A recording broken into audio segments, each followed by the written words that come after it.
우리는 하나님께서 주시는 말씀 찾습니다. 시편 119편 43절부터 48절까지의 말씀입니다. 구약성경 892페이지에 있는 시편 119편 43절부터 48절까지의 말씀입니다. 우리 함께 하나님 말씀 믿음으로 선포하며 읽고 아멘하기 원합니다. 43절부터 48절입니다. 시작. 진리의 말씀이 내 입에서 조금 더 떠나지 말게 하소서. 내가 주의 규례를 바랐음이니이다. 내가 주의 율법을 항상 지키리이다. 영원히 지키리이다. 내가 주의 법도들을 구하였사오니 자유롭게 걸어갈 것이오며 또 왕들 앞에서 주의 교훈들을 말할 때에 수치를 당하지 아니하겠사오며 내가 사랑하는 주의 계명들을 스스로 즐거워하며 또 내가 사랑하는 주의 계명들을 향하여 내 손을 들고 주의 율례에 들을 작은 소리로 읊조리리이다. 아멘. 아멘. 자, 기도합니다. 하나님, 존귀하신 주님 감사합니다. 우리를 구별하시고 주님께 예배케 하시며 생명의 말씀 앞에 엎드리게 하시니 감사드립니다. 이 시간 능력의 말씀이 선포되고 그 말씀에 아멘할 때에 이 자리에서 그 말씀이 살아 역사하기를 소원하고 간구합니다. 심령들이 회복되고 영육의 회복을 경험하고 소망을 발견하고 믿음으로 결단하여 돌이키고 새 인생 되는 이 시간 되게 하여 주옵소서. 예수님 이름으로 간절히 기도드립니다. 아멘.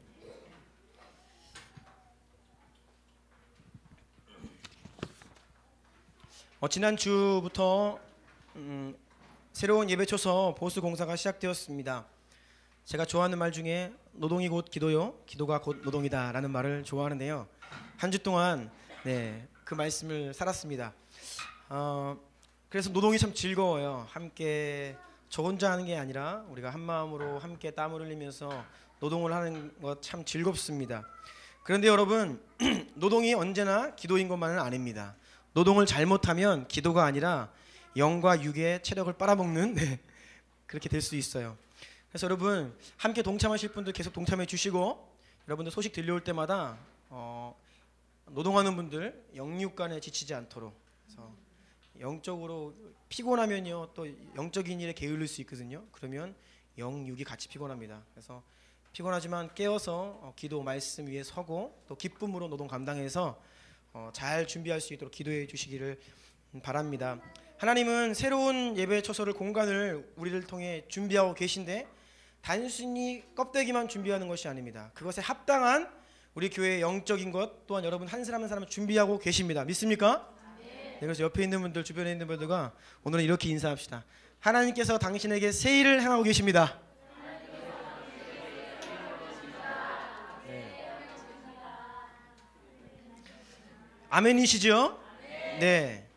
동시에 계속 우리 모든 성도가 또 온 교회가 영적으로 새롭게 되며 그 새로운 예배 초소로 들어가는 것을 준비했으면 좋겠습니다. 오늘은 뉴처치 10번째 시간입니다. 하나님의 말씀을 즐거워하는 교회가 영적인 교회다라는 제목인데요. 사실 지난 4월 첫 주입니다. 거의 2달 전이죠. 그때 뉴처치 8번째 제목이 성경적인 교회가 영적인 교회다라는 제목으로 말씀을 나누었는데 이어지는 말씀입니다. 다음 주까지 세 편의 설교가 원래 이어지는 말씀인데 4월 첫 주 그 말씀 이후에 우리가 그 예배 초소 거기가 그때 시작된 거예요. 이 상황이 지난 한 달 반 동안 새로운 상황이 발생해서 잠시 다른 메시지 나누고 또 5월달 온가족 초청 예배 두 주 드리면서 한 달 반 만에 다시 이 메시지로 돌아왔습니다. 올해 지나서 제가 먼저 지난번 말씀을 잠깐 복습을 하고 오늘 말씀 나누기를 원합니다. 오늘날 영적인 것, 영성이라는 말이 굉장히 모호하다라고 했어요. 오해가 많습니다. 흔히 하나님의 음성을 듣거나 신령한 꿈을 꾸거나 예언을 하거나 환상을 보거나 그러한 영적인 현상을 많이 경험하면 저 사람 영성 좋아, 저 사람 영적인 사람이야 라고 생각할 수 있는데 그렇지 않다라는 것입니다. 지금 말씀드린 이러한 것들은 영적인 현상임에는 분명하지만 그것은 하나님께서 어떤 사람에게 주신 은사이고 어떤 일을 하시는 방법일 뿐이지 그러한 일을 경험하고 체험한다고 하여서 그 사람이 곧 영적인 사람은 아니에요.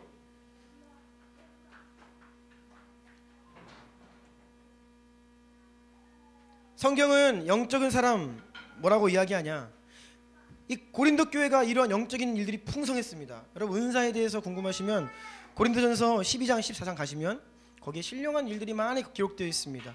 고린도 교회는 그 어떤 교회보다 신령한 은사, 체험 많이 있는 교회였죠. 그렇지만 바울은 그 고린도 교회를 향하여서 너희가 육신에 속한 자로다라고 하며 육신적인 그리스도인, 육신적인 교회라고 이야기해요. 영적인 교회가 아니었습니다. 성경은 거룩하고 경건한 교회가 영적인 교회라고 이야기합니다. 다시 따라해보세요. 거룩하고 경건한 교회. 예, 거룩하고 경건한 교회가 영적인 교회입니다. 그래서 영적인 교회는 거룩하고 경건한 교회가 영적인 교회예요. 그리고 하나님 말씀에 순종하는 교회가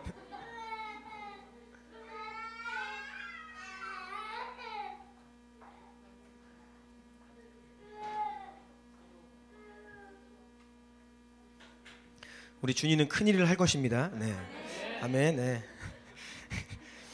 거룩하고 경건한 교회가 영적인 교회고요. 하나님 말씀에 순종하는 것이 영적인 사람이고 영적인 교회라는 것.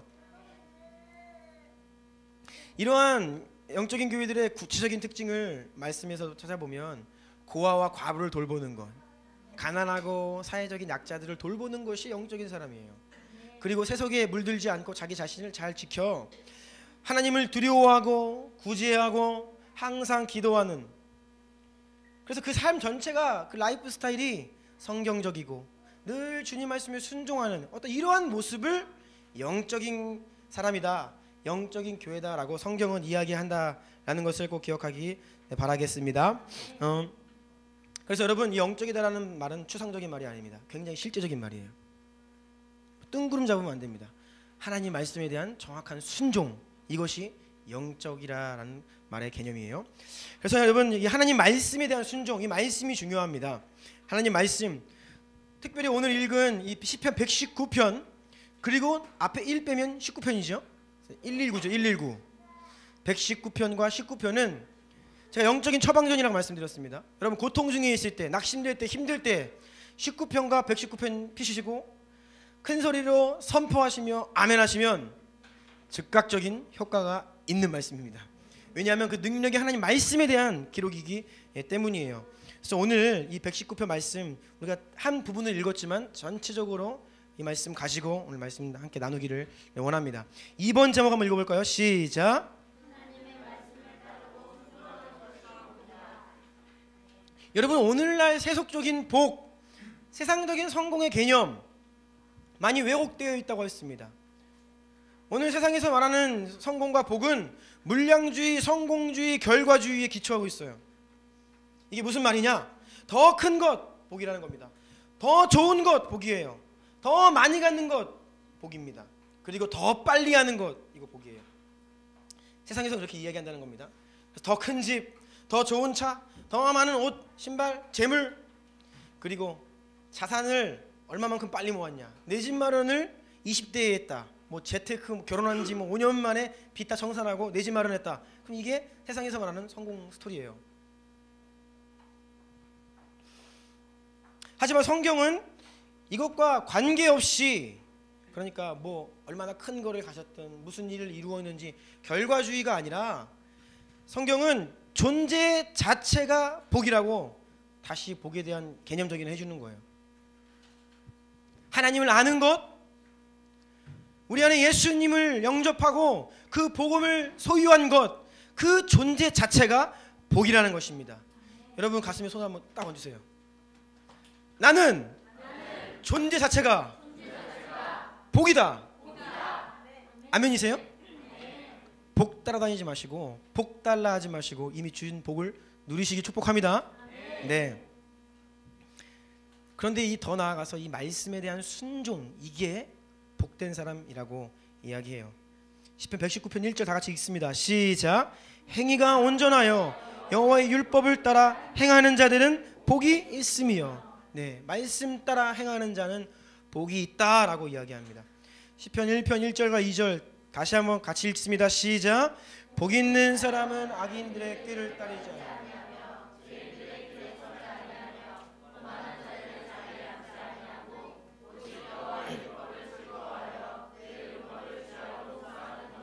아멘. 여호와의 율법을 즐거워하여 그 율법을 주야로 묵상하는 자가 성공한 인생이고 복받은 인생이라는 것입니다. 2번입니다. 가로 2번. 여러분, 이 말씀이 왜 중요하냐면요, 이 말씀을 따르고 순종하는 것이 왜 복받은 것이냐면요, 말씀을 지키는 것, 이것이 언제나 기준이에요. 의롭고 죄인, 의인과 죄인의 기준, 더러움과 거룩함의 기준은 언제나 하나님 말씀이 기준입니다. 여러분, 죄악이고 죄인이고 더럽고 추하고 이런 것을 어떤 특정한 행위로 이해하지 마십시오. 뭐 누구를 죽이거나 파렴치한 일을 행하거나 뭐 그래서 죄인이고 더러운 게 아닙니다. 하나님이 아니 계신 인생, 하나님을 모르는 인생, 하나님의 그 절대 기준을 모르는 자는 조금 착해 보이고 선해 보여도 그것은 하나님 기준에서는 죄인인 거예요. 그래서 여러분, 이 오늘날 인본주의가 무서운 것입니다. 하나님이 없는 인권운동, 하나님이 없는 어떤 세계 평화운동, 이게 정말 무서운 거예요. 오늘날 인권운동, 하나님이 안 계신 인권운동의 끝자락이 무엇인가요? 요즘 우리나라에도 이것이 계속 거론되고 있는데 성매매 합법화 뭐 이런 겁니다. 이게 뭔가요?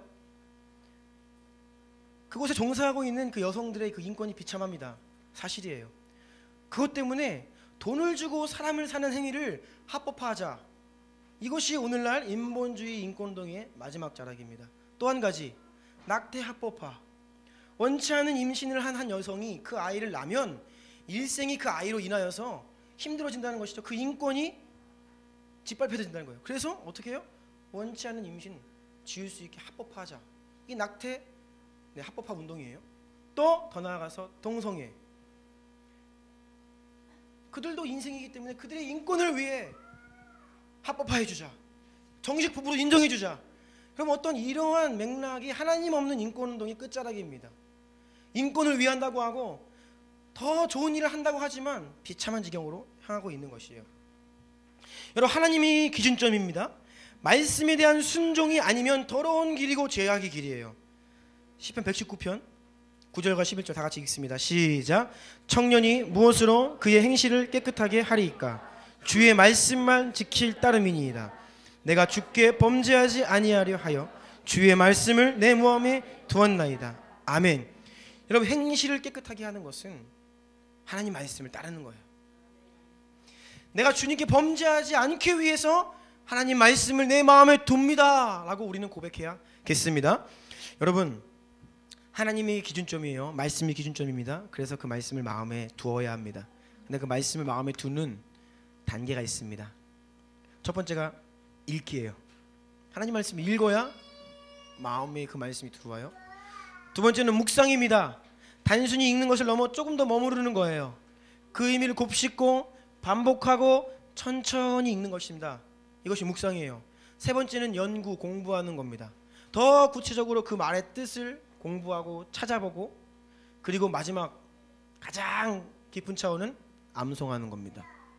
그래서 내 안에 아예 말씀을 새겨서 말씀을 피지 않아도 내 마음에서 그 말씀이 나오는 것, 이것이 우리의 마음에 하나님 말씀을 두는 단계들이에요. 우리도 거룩하고 정결을 위해서 하나님 말씀을 우리 마음에 두어야 합니다. 그런데 여러분, 이 말씀을 우리 마음에 두는 것이 쉽지가 않아요. 이것이 어지간한 동기가 부여되지 않고서는 마음에 말씀두기가 어렵습니다. 왜 마음에 말씀을 두어야 하는지 이 동기가 확실히 부여되어야 하는데, 영적인 눈이 열려서 말씀이 내 안에 들어와야 하는데 이게 쉽지 않다는 거예요.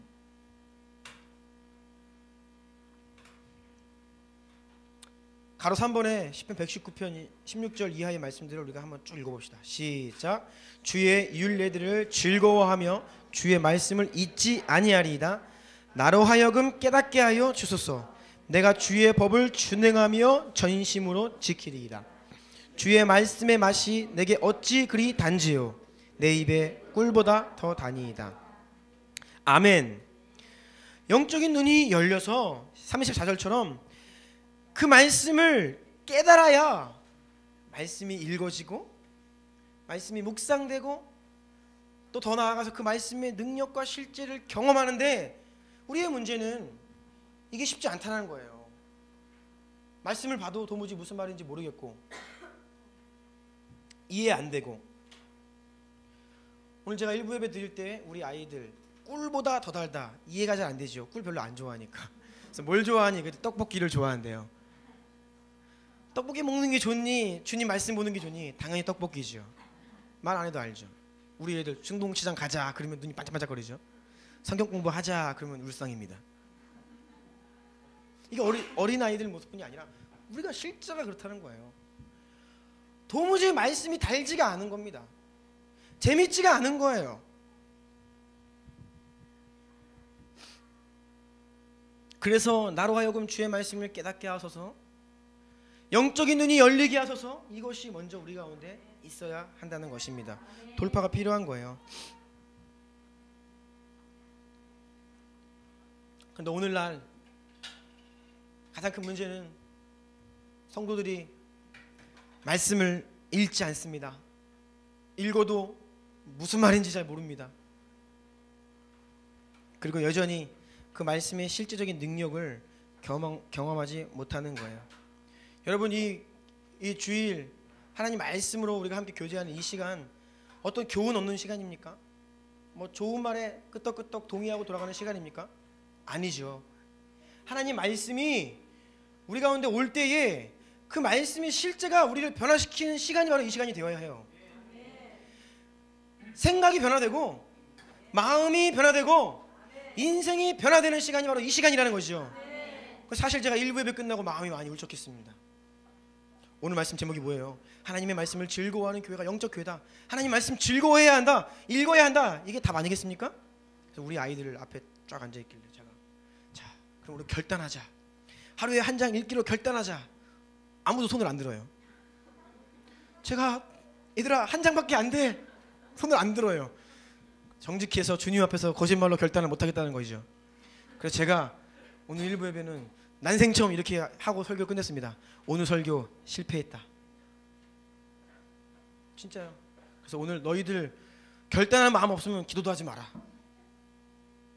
내가 하나님 하루에 한 장이라도 읽겠습니다. 결단하는 사람이 기도할 수 있는 거지. 뭐 읽을 마을도 없는데 무슨 기도를 하냐. 내가 그냥 기도하고 마치겠다. 그러고 끝내버렸어요. 제가 미리 예고해 드리는 겁니다. 오늘 2부 예배 때는 그런 참혹한 결과가 있으면 안 되죠. 가로 4번입니다. 여러분, 말씀의 능력과 실제를 경험해야 돼요. 그래야 말씀을 의지할 수 있어요. 그래야 복음의 증인이 됩니다. 이어지는 말씀 볼까요? 시편 119편 제가 읽어드릴게요. 여호와여, 주의 말씀대로 주의 인자하심과 주의 구원을 내게 임하게 하소서. 하나님 말씀의 기록대로 나에게 실제가 되게 해주십시오. 이렇게 기록되어 있는데 이것이 내 가운데 임하게 해주십시오라고 기도하는 거예요. 42절, 그리하면, 말씀이 실제가 되면, 능력으로 경험이 되면 뭐라고요? 내가 나를 비방하는 자들에게 대답할 말이 있습니다. 내가 주의 말씀을 의지할 수 있습니다 라고 이야기합니다. 여러분, 복음 자체는 그냥 증언되는 성격입니다. 내가 복음을 믿고 들었는데 그 복음이 나를 통해서 다른 사람에게 증언되지 않는다? 그건 복음이 아니에요. 그리스도인은 증언하는 사람입니다. 내가 그리스도인인데 누군가에게 예수님을 증언하지 못한다? 그리스도인이 아닌 것이에요. 이유는 뭡니까? 지식으로는 왔는데 실제가 안 돼요. 말씀을 듣는데 나를 변화시키는 말씀이 안 되는 겁니다. 그러면 증언 안 돼요. 나를 비방하는 자에게 할 말이 없습니다. 우리의 문제는 바로 이것이에요. 실제가 되지 않는 것, 영적인 눈이 열리지 않은 것, 그래서 말씀이 내 가운데 역사하지 않고 있다는 것이 바로 우리의 문제입니다. 그런데 여러분, 한 가지 더, 그러면 이제 예를 들어서 여러분이 지금보다 더 말씀이 실제가 됩니다. 하나님 말씀을 읽는데 정말로 꿀보다 더 달게 되었어요. 아멘. 네. 그러면 인생 피느냐? 그러면 우리가 막 구름 위를 떠다니느냐? 좋은 일이 막 생기고 행복이 시작되고 과연 그럴까요? 아닙니다. 말씀이 실제가 되면, 말씀이 능력으로 여러분들에게 경험되면 제가 예언해 드리는데 그때부터 고난이 시작입니다. 정말이에요. 말씀 앞에 머물 때는 좋아요. 주님께 은혜 받을 때는 좋습니다. 그런데 그 말씀 붙들고 여러분의 삶의 현장으로 들어가면 그때보다 더 치열한 고통이 찾아옵니다. 제일 고통스러울 때가 언제인지 알아요? 나 혼자 은혜 많이 받고 집으로 갔을 때 고통스럽습니다. 변화되는 거 아무것도 없어요. 내가 그렇게 나를 괴롭히고 힘들게 했던 그 영혼을 내가 용서하기로 결단하고 가서 용서를 구했을 때, 영화 같으면 그 사람도 나도 눈물을 흘리며 화해를 해야 하는데 내가 용서를 구해도 그 사람은 뭐 어쩌라고, 바뀌는 게 없어요.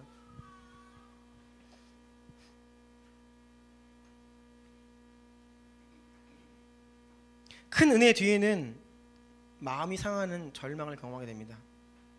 여러분, 만약에 하나님 말씀 때문에 절망한 경험이 없다, 그러면 아직 실제가 되지 않은 것이에요. 왜요? 말씀의 기록은 너무나 이상적이에요. 초대교회의 모습은 너무나 훌륭해요. 나도 그 동일한 하나님을 믿어요. 믿음으로 신뢰하고 선포해요. 그런데 내 삶의 현장 가운데 왜 나는 여전히 이렇게 힘든 것일까? 이러한 마음이 상하는 고통이 없다면 여러분 아직 말씀을 가지고 깊이 씨름하지 않은 것이에요. 5번 볼까요? 119편 20절부터 한번 읽읍시다. 시작. 주의 규례들을 항상 사모함으로 내 마음이 상하나이다. 내 영혼이 진토에 붙어 싸우니 주의 말씀대로 나를 살아나게 하소서. 나의 영혼이 눌림으로 말미암아 녹사오니 주의 말씀대로 나를 세우소서. 교만한 자들이 나를 심히 조롱하여도 나는 주의 법을 떠나지 아니하였나이다. 아멘. 여러분, 세상의 조롱과 무시를 견뎌낼 수 있냐고요? 여러분, 정말 예수님의 성품으로 온유함으로 무장하여서 세상을 한번 살아가 보십시오. 세상이 여러분에게 박수치고 잘한다 칭찬할 것 같습니까? 그렇지 않습니다. 여러분, 호구로 합니다.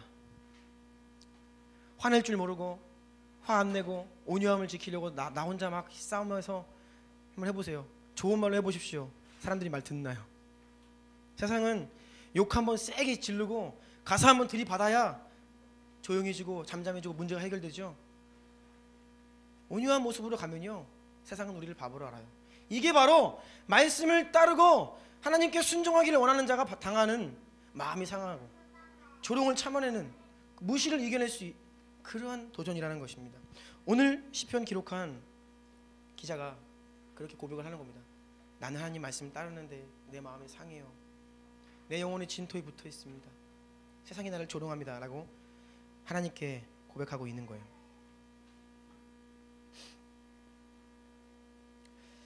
여러분, 저는 오늘날 우리 믿음의 사람들에게, 우리에게 놀라운 간증이 있어야 한다고 생각해요. 예, 놀라운 간증들, 주님의 이름으로 돌파해내고 주님의 이름으로 취하고 주님의 이름으로 이겨내는 놀라운 간증들이 우리 가운데 회복되어야 합니다.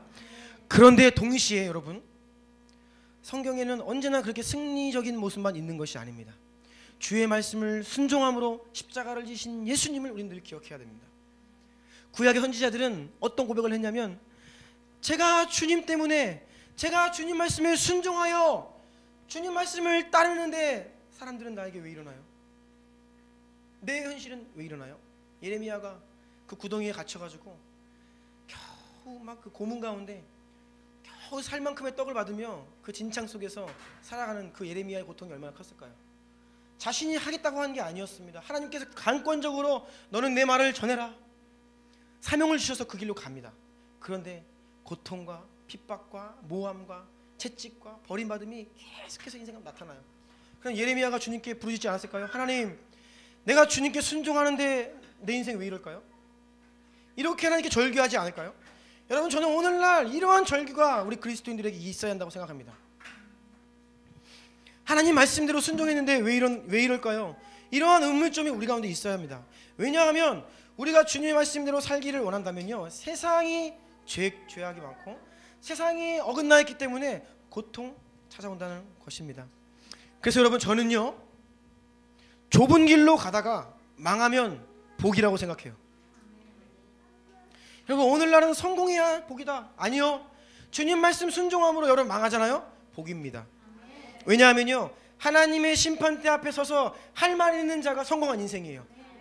주님께 할 말이 있습니다. 주님, 세상은 나를 패배자로 망했다고 이야기하는데 저는 주님 말씀 지켰어요 라고 이야기할 수 있잖아요. 이런 인생이 성공한 인생입니다. 그런데 세상에서요, 여러분, 사람들이 부러워하고 많이 가지고 성공했다 해도요, 주님 앞에 섰을 때에 이것 타협하고 저것 타협하고 그런 인생, 하나님 앞에 할 말 없는 인생입니다. 저는 말씀대로 하면 잘 안 되는 게 정상이라고 생각해요. 이상한가요, 여러분? 너무 잘 돼야 되나요? 아니요, 말씀대로 하면 잘 안 되는 게 정상입니다. 우리 광서 형제 얘기를 좀 할게요. 우리 광서 형제가 사업을 시작할 때 우리 박 전사님이 옆에서 많이 조언해주고, 우리가 뭐 사업 전문가들이 아니잖아요. 원칙만 이야기했습니다. 세금 신고 잘하고, 거짓으로 매출 보고하지 말고, 직원들 월급 잘 챙겨주고, 넉넉하게 챙겨주고, 복리후생 잘해주고. 근데 이제 광석 형제가 요즘에 힘들어요. 다 해주려니까 자기 남는 돈이 없는 거예요. 고민하죠. 제가 말했습니다. 망해도 복이다. 광석 형제, 네, 망해도 복입니다. 네, 망해도 복이에요. 물론 저는 하나님이 망하게 하시지 않는다고 이제 확신을 해요. 그런데 우리는 그렇게 해서 망하면 여러분 할 말이 있어요. 주님 앞에서요.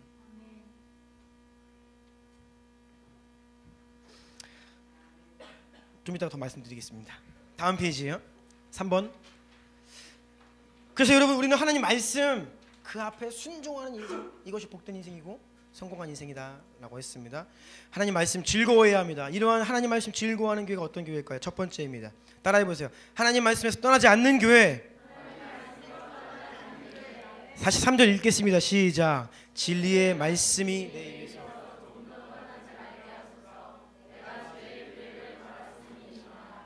여러분, 진리의 말씀이 내 입에서 조금 더 떠나지 말게 하소서. 이게 무슨 말일까요? 여러분, 오늘날 정보의 홍수 시대입니다. 그렇죠?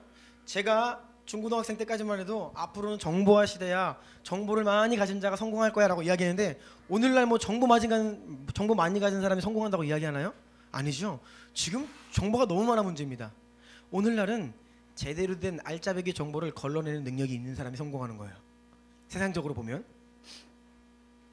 동시에 쓰레기 정보가 많다는 겁니다. 잘못된 정보, 허위 정보, 말도 안 되는 것들이 너무나 넘쳐나요. 그 가운데 진짜 정보가 숨어 있어요. 그래서 여러분, 출처가 없는 정보를 조심하셔야 됩니다. 지난 우리 그 미션 퍼스펙티브 훈련 중에 지난 목요일 IS와 이슬람에 대한 특강이 있어서 가서 우리 성도님들과 함께 듣고 왔는데요. 거기서 말씀하시는 것이 그 이슬람에 대한 이제 오해를 말씀하시면서, 너무나 이 기독교인들 사이에서 출처 없는 잘못된 정보 많다. 그거 확인해라. 이제 그런 말을 했어요.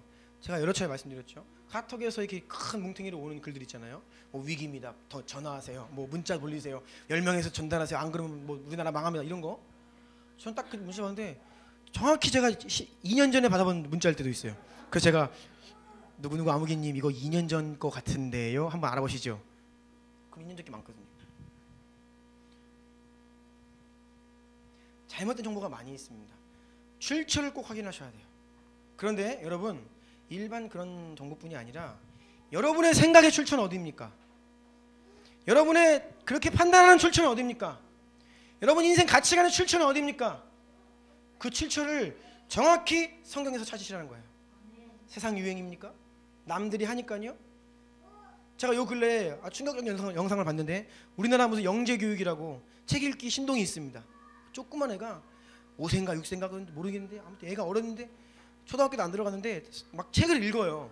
부모님 신기하죠? 영재 무슨 어디 가다가 맡겼어 애를. 그랬더니 거기서 아이한테 뭐 몇천 권, 몇만 권의 책을 읽는 프로젝트를 해가지고 아이를 하루에 대여섯 시간씩 읽게 하더라고요. 얘가 잘 읽어요.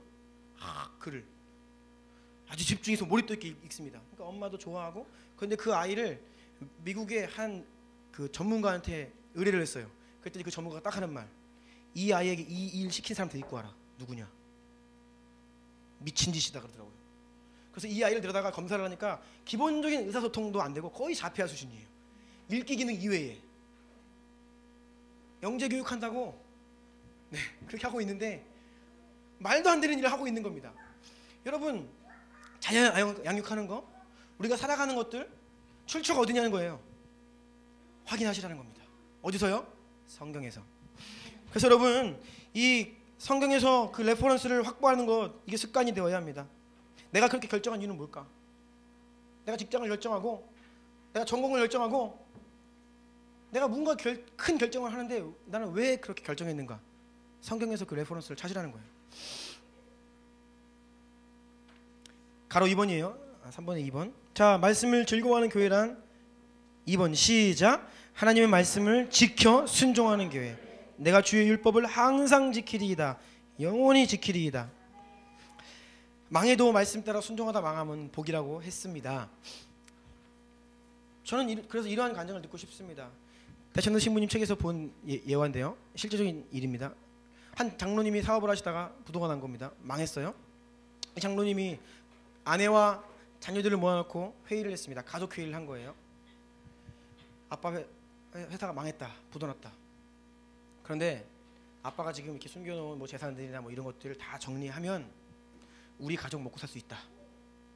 그런데 우리 가족 먹고 살려면 지금 아빠 회사에 있는 직원들 월급, 밀린 월급, 보증금, 퇴직금 못 챙겨준다. 그리고 우리 거래처에 지금 밀린 대금들 지불 못한다. 그러니까 한마디로 튀어야 된다는 거죠. 두 번째 선택이 있다. 그들에게 다 밀린 월급 주고 퇴직금 주고 밀린 대금 지불하면 다 지불할 수 있는데 우리가 길바닥에 나앉는다. 어떻게 할래?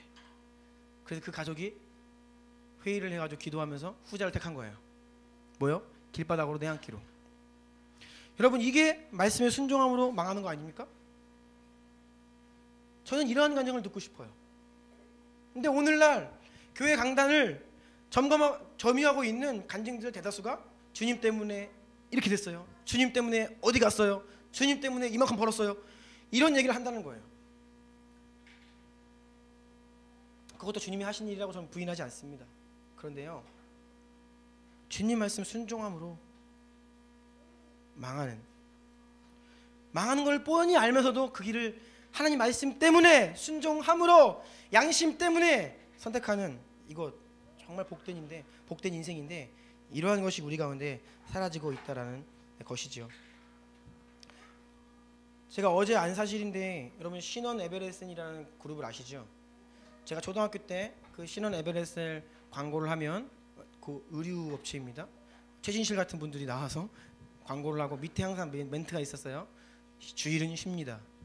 이게 굉장히 큰 이슈였고, 그래서 목사님들이 이 신원 에베레스는 믿음의 기업이다라고 많이 이야기했고, 우리나라 한때 재계 31위까지 올라간 기업이었고, 그리고 또 이 회장님이 교회 다니면서 간증 많이 하신 분입니다. 근데 작년에 구속된 거 아세요? 세금 탈루, 횡령, 사기 파산, 사기 회생, 증여세 탈루, 이런 것들로 구속이 되셨더라고요. 지금 모르겠습니다. 작년 기사까지는 제가 검색을 해서 봤는데, 우리는 대기업 되고 유명해지고 사업 잘하는 거에는 막 간증하고 막 열광해요. 근데 그 이면에 정직하게 하면서 힘겹게 살아가는 인생 주목하고 싶지 않죠. 왜요? 그렇게 하고 싶지 않은 거예요. 여러분, 한 번 사는 인생입니다. 우리가 뭐 얼마나 큰 부귀 영화를 누리겠다고, 여러분 타협하지 마시고 정직하고 깨끗한 길을 택하시고요. 어차피 빌 게이츠도 하루 3끼 먹습니다. 그렇죠? 네. 혹시 몰라요? 건강 생각해서 2끼 먹을지? 더 많이 안 먹습니다. 우리 뭐 다 똑같이 밥 먹고 잘 집 있고 입을 옷 있습니다. 제가 교회 개척에 부르심 받고 너무나 저에게 큰 위로와 확증이 되었던 한 말씀이 있습니다. 당시 신대원 마지막 학기 개강 수련회였는데 한 목사님이 오셔서 그날 마치 저에게 하시는 것처럼 이런 설교를 해주셨어요. 그 목사님 말씀은 이거였습니다. 말씀대로 신학생들에게 말씀대로 정말로 성경대로 목회를 한번 해봐라. 그럼 어떤 일이 벌어지는가? 부흥할 것 같아요? 아니라는 겁니다. 오늘날 참된 목회자는 하나님 앞에 이렇게 절규해야 한다는 거예요. 하나님 말씀대로 했더니 왜 성도들이 떠나나요? 하나님 말씀대로 했더니 왜 교회가 안 되나요? 이러한 고백을 하는 것이 진짜 목회자다라는 말을 제가 들었어요.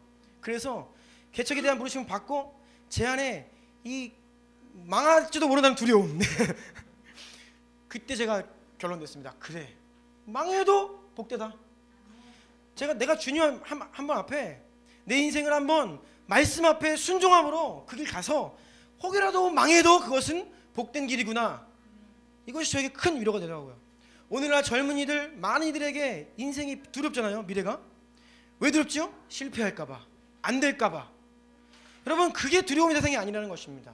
무엇이 중요한 것이냐면 하나님 말씀대로 하냐 안 하냐, 그 싸움이라는 것이죠. 가로 3번입니다. 하나님 말씀 즐거워하는 교회 읽겠습니다. 시작. 하나님의 말씀 안에서 자유함을 누리는. 네, 그래서 여러분, 하나님 말씀 순종하고 그 말씀을 따라 살면요 자유한 거예요. 많이 가지는 게 아니라 없어도 자유한 것입니다. 진리를 알지니 진리가 너희를 자유롭게 하리라 했습니다. 여러분, 많은 여유로운 삶이 여러분을 자유케 하는 게 아닙니다. 직장에 매여 계시다고요? 그것 때문에 자유가 없다고요? 아니에요. 여러분, 여유 있게 일 안 해도 먹고 살만하면 자유를 누리실 것 같습니까? 아니요, 그게 자유를 주지 않습니다. 진리가 여러분에게 자유를 주는 것이에요. 진리에 순종하며 살아가는 인생 10년 가운데 자유가 있는 겁니다. 지난 수요일에 부활이라는 영화를 봤습니다. 정말 좋은 영화입니다. 여러분 꼭 보십시오. 거기서 로마의 한 호민관 장군입니다. 장군님이 이제 사라진 예수님 시체를 찾으려고 예수님 그 주변에 있는 제자들 소환해가지고 신문합니다. 잘못하면 죽일 수도 있어요. 죽을 수도 있어요. 그런데 막달라 마리아, 특별히 바돌로메가 전 참 인상이 깊은데 그 호민관 앞에서 누가 보면 미친 사람처럼 웃고 두려워하지 않고 담대하게 이야기를 해요. 왜요? 그들은 부활하신 예수님을 만났거든요. 지금 방금 만나고 왔거든요. 그러니까 로마 호민관이 앞에서 너 죽을 수도 있다라고 해도 저는 예수님처럼 십자가에 못 박힐 수 있습니다라고 이야기를 하더라고요. 진리를 아는 자들, 그들이 가진 것이 무엇이었겠어요? 아무것도 없어요. 힘도 권세도 권력도 아무것도 없는데도 불구하고 예수님의 부활이 실제가 된 자가 기쁘고 자유한 것입니다. 네. 여러분, 오늘날 여러분 자신이 복음 앞에 서는 것이 모든 문제 돌파의 핵심임을 기억하세요. 그 사람이 문제가 아닙니다. 그 상황이 문제가 아니에요. 내가 얼마나 진리 앞에 서서 자유하느냐, 이것입니다. 가로 4번입니다. 하나님 말씀을 즐거워하는 교회. 네 번째 시작. 하나님 말씀을 즐거워하는 교회, 기뻐하는 교회, 사랑하는 교회, 묵상하는 교회. 예. 주의 입의 법이 내게는 천천 금은보다 좋으니이다. 주의 긍휼이 여기심이 내게 임하사 내가 살게 하소서. 주의 법은 나의 즐거움이니이다. 내가 주의 법을 어찌 그리 사랑하는지요. 내가 그것을 종일 작은 소리로 읊조리나이다. 아멘. 여러분, 하나님 말씀을 즐거워한다, 굉장히 실제적인 겁니다. 늘 주님 말씀을 가까이 하고 그 말씀을 기억하며 순종하고 그 말씀을 의지하고, 이것이 여러분 말씀을 즐거워하는 모습이에요. 자, 4번 이제 말씀 마무리하려고 합니다. 여러분, 하나님 말씀을 즐거워하기로 결단하고 작정하십시오. 절 좀 보십시오. 여러분, 아무리 많은 지식도 결단과 작정이 빠져버리면 아무것도 아닙니다. 이 가운데 운동해야 건강하다 모르시는 분 계십니까? 인스턴트 음식, 밀가루 음식이 몸에 좋지 않다라는 사실을 모르시는 분 계십니까? 보세요. 어떤 의사가 그러더라고요. 오늘날 대한민국에 있는 일반적인 사람들이 보통 이전에 20년 전, 30년 전에 의사 수준의 지식을 가지고 있다고, 건강에 대해서, 몸에 대해서. 네. 여러분, 우리가 모르는 게 아닙니다. 그런데 운동하시는 분 손 들어보십시오. 건강을 위해서 매일 꾸준히. 전혀 무익한 지식이죠. 여기에 속으면 안 됩니다. 나는 많이 알아, 교만하지 마십시오. 여러분, 결단과 작정이 있지 않은 지식은 여러분을 요만큼도 변화시키지 못합니다. 여기에 속고 있어요. 다 안다 생각합니다. 하나님 말씀 마찬가지입니다. 말씀 중요하죠. 기도 중요하죠. 성경에 있는 진리들 중요합니다. 그런데요, 작정과 결단이 빠져버리면요, 아무것도 아닙니다. 아무 소용 없어요. 지난주에 노동을 했잖아요. 저희가 열심히 노동을 하면 피곤하죠. 피곤하면 기도하기가 힘듭니다. 시간에 쫓기면 성경 읽기가 힘들어요. 설교 준비하는 것도 벅차니까 제가 성경 읽는 것들 게을리할 수 있습니다. 그러면 저는 저 자신에게 결심과 작정을 해야 돼요. 뭐요? 내가 아무리 피곤해도 한 장 이상 내가 반드시 연구한다. 내가 아무리 힘들어도 성경 반드시 쓴다. 여러분 잘 쓰고 계세요? 정말이세요? 제가 오늘 아침까지 쓰니까 한 권 다 썼습니다. 새로운 노트로 들어가요. 여러분, 이 작정과 결단이 중요한 게요, 작년 제가 작정과 결단을 어설프게 했습니다. 적당히 좀 열심히 하지 뭐 그랬더니 한 200 며칠 했어요. 365일 중에. 근데 올해 들어오면서 제가 한번 결심해봤습니다. 하루도 빼먹지 말자. 그리고 정말 하루 이틀 빼먹으면 밀린 거 일주일 넘기지 말자. 한 주 패턴으로 밀린 거 땜빵 하자. 네, 그렇게 해서 했어요. 그래서 오늘 기준으로 이틀 밀렸습니다. 네. 여러분이 지금 말씀과 기도의 생활의 수준을 지난 일주일을 체크하세요. 그게 여러분의 작정의 수준입니다. 그걸 결단하신 거예요. 나는 그렇게 하기로 결단했기 때문에 그만큼 하고 있는 것입니다. 더 이상 우리가 모르는 거 아니에요. 작정과 결단이 필요해요. 그래서 우리 아이들한테 한 장 일정 작정을 했더니 안 하는 겁니다. 네, 그러니까 안 되죠. 자, 가로 1번입니다. 그래서 여러분, 하나님 말씀을 통해 위로받기를 작정하십시오. 그리하면 정말로 고난 중에 위로가 됩니다. 같이 읽습니다. 50절 52절 시작. 이 말씀은 나의 고난 중에 위로라. 주의 말씀이 나를 살리셨기 때문이니라. 여호와여, 주의 옛 규례들을 내가 기억하고 스스로 위로하였나이다. 아멘. 여러분, 하나님께로부터 위로받기를 원하신다면 작정하시고 하나님의 보좌 앞으로 나아가셔야 합니다. 결단하고 작정하고 나아가셔야 위로를 받는 거예요. 그러니까 스스로를 위로하였다. 하나님의 말씀을 기억함으로 스스로를 위로했다. 이게 맞는 표현입니다. 힘든데 가만히 있으면 주님이 불현듯 광채로 임하셔서 여러분 위로하십니까? 아니에요. 힘드니까 말씀을 열어야 돼요. 왜요? 내가 힘들어서 주님 말씀을 통해 위로받겠습니다라고 결단하시면서 여는 거예요. 힘드니까 기도의 자리로 나아가는 겁니다. 힘드니까 말씀의 자리로, 예배의 자리로 나아가는 것이에요. 그러면요, 정말로 하나님 말씀이 여러분을 위로할 것입니다. 두 번째, 말씀을 가까이 하기로 작정하면요, 고난도 유익이 됩니다. 고난당한 것이 내게 유익이라 이로 말미암아 내가 주의 율례들을 배우게 되었다. 말씀이 실제가 되는 것이 바로 고난 중에 실제가 되는 거예요.